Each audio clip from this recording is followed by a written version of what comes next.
कि किस मुद्दे पे आएंगे सत्ता में?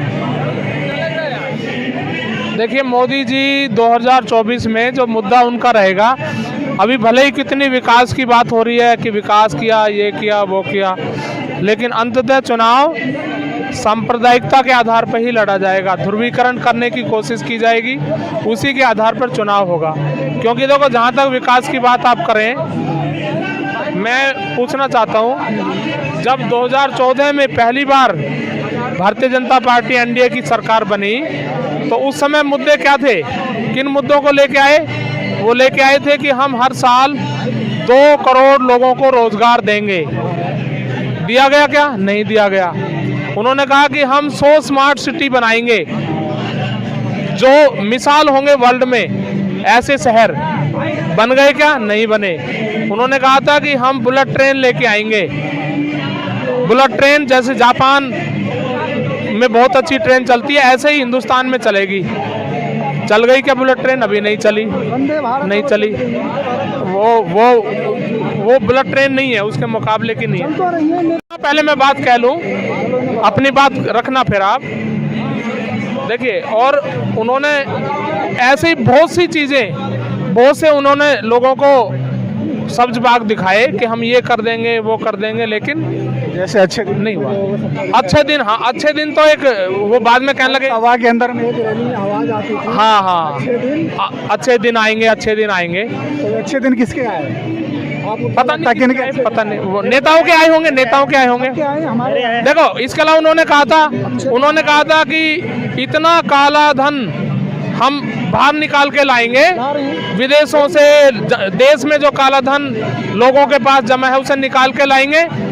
उसके लिए नोटबंदी की, लेकिन पूरा का पूरा पैसा वापस चलन में आ गया और काला धन नाम की चीज कोई उससे निकली नहीं, कोई काला धन बाहर नहीं आया।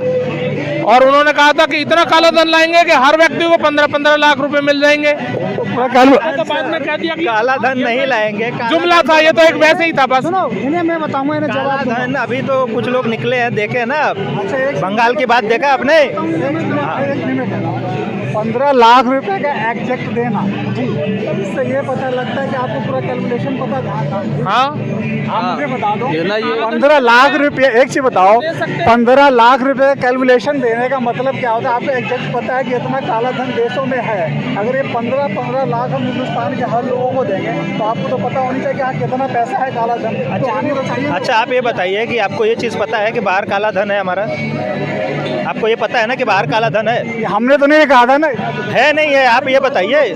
सरकार नहीं, देखिए यहाँ के भारत की पब्लिक इतनी बेवकूफ़ नहीं है। आप जानते हो कि ये पब्लिक है, सब जानती है, सबको पता है कि है या नहीं है, सबको पता है कि काला धन है या नहीं है। ठीक है, अगर उन्होंने कैलकुलेशन, आपने बोला कैलकुलेशन लगाया, उनको पता था कितना बाहर है, कितना आने वाला है, राइट? तो आपका मतलब ये है कि उन्होंने लाया और खा लिए, ऐसा है? उन्होंने बोला कि आया पैसा चलन में आ गया, चलन में वो पैसा आया। आप देखिए, मैंने बोला जो जब नोटबंदी की थी, तो उस समय जितना पैसा उन्होंने बंद किया था कि भाई 500 के नोट, 1000 के नोट बंद कर दिए थे उन्होंने, उतना ही पैसा जब नए नोट आए, वो सारा का सारा पैसा वापस सर्कुलेशन में आ गया।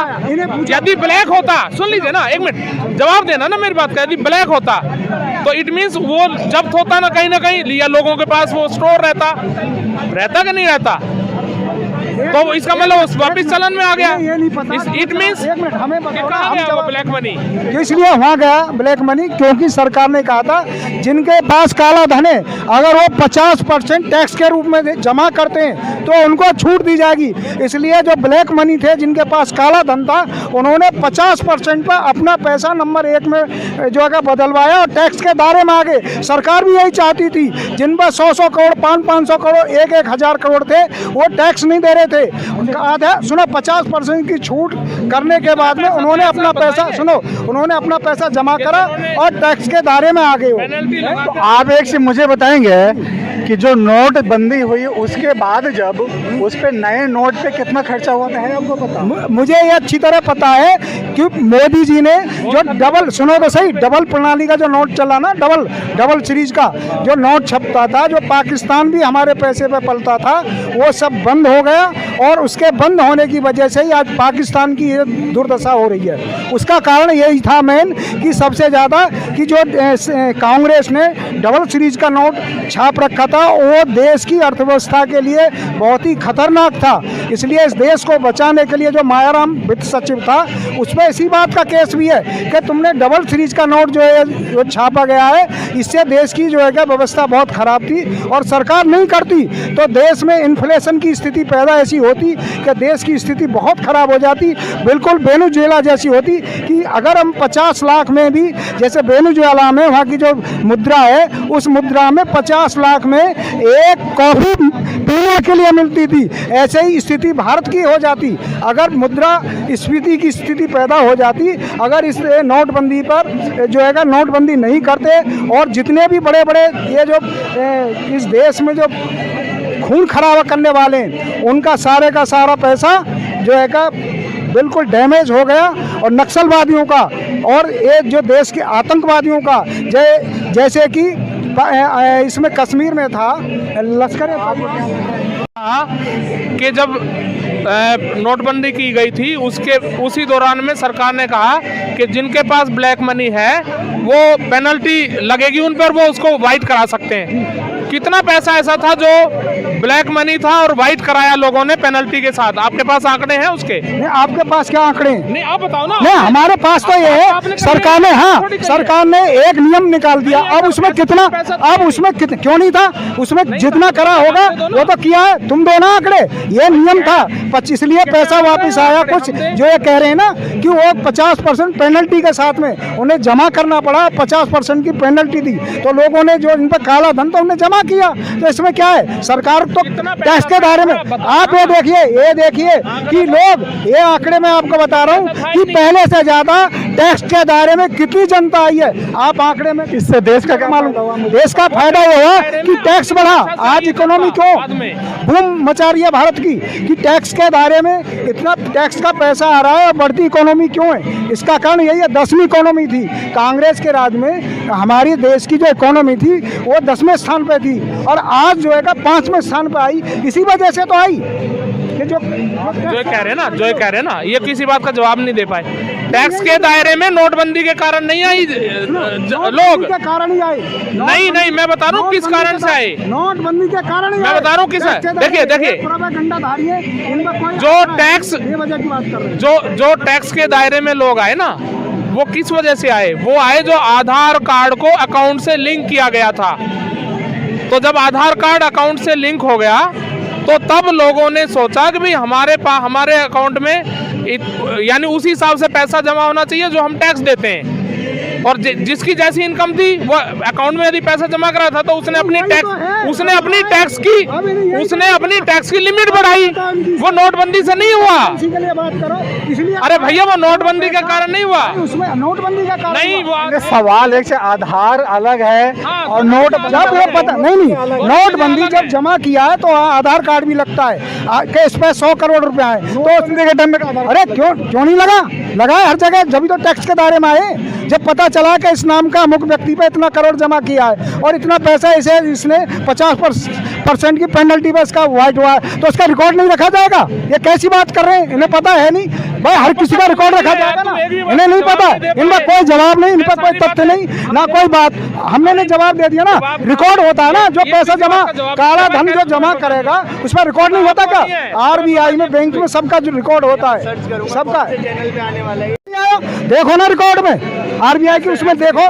क्यों नहीं आता? जिन्होंने जमा करे थे 100 करोड़, 50 करोड़, 30 करोड़ रुपया जमा करें, आपको पता ही नहीं है लोगों ने, जब तो आए इतने पैसे। लग रहा है कोई रिकॉर्ड 100 करोड़ किसी अकाउंट में आ गया है। मैं आपसे ये पूछता हूँ कि ये जो भाई साहब कह रहे हैं कि 100 करोड़ किसी के अकाउंट में आ गए, तो वहाँ उस टाइम क्या RBI सो रही थी?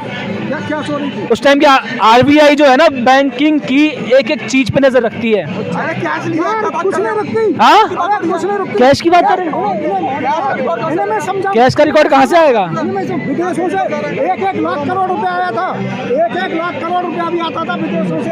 हाँ, उसमें जितने भी ट्रस्ट के मामले थे ना, उन पर रोक लगाई। अगर ट्रस्ट के मामले पर रोक नहीं लगाती तो यहाँ आतंकवादी कितनी गतिविधियाँ बढ़ती थी। यहाँ हजारों लोग, इसी वजह से जो स्लीपर सेल यहाँ काम करता था ना, इन वामपंथियों का, इन जो ट्रस्ट बना के इस देश को खत्म करना चाहते थे, वो सब दायरे में वो नियम कानून में आ गए। इसलिए सरकार ने हजारों ट्रस्टों को कैंसिल किया, इसी वजह से किया था कि ये आतंकवाद को बढ़ावा देने वाले जो कोई रिकॉर्ड भी नहीं रखते थे, अब सरकार ने एक नियम बना दिया है कि अगर बाहर से ट्रांजैक्शन होगी उसका भी। सर ये ट्रस्ट की बात कर रहे हैं तो ट्रस्ट की बात पे मैं आ जाऊं।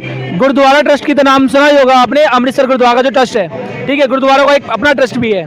तो गुरुद्वारा ट्रस्ट जो है अपने पैसों से जितने भी गरीब हैं, वो जात धर्म कुछ नहीं देखता, वो क्या करता है, खाना खिलाता है ना, लंगर जिसे कहते हैं, लंगर चखना कहते हैं। उस टाइम पे इनने लंगर के ऊपर जो राशन होता है उसके ऊपर भी जीएसटी ली है, उस पर कुछ नहीं बोलेंगे।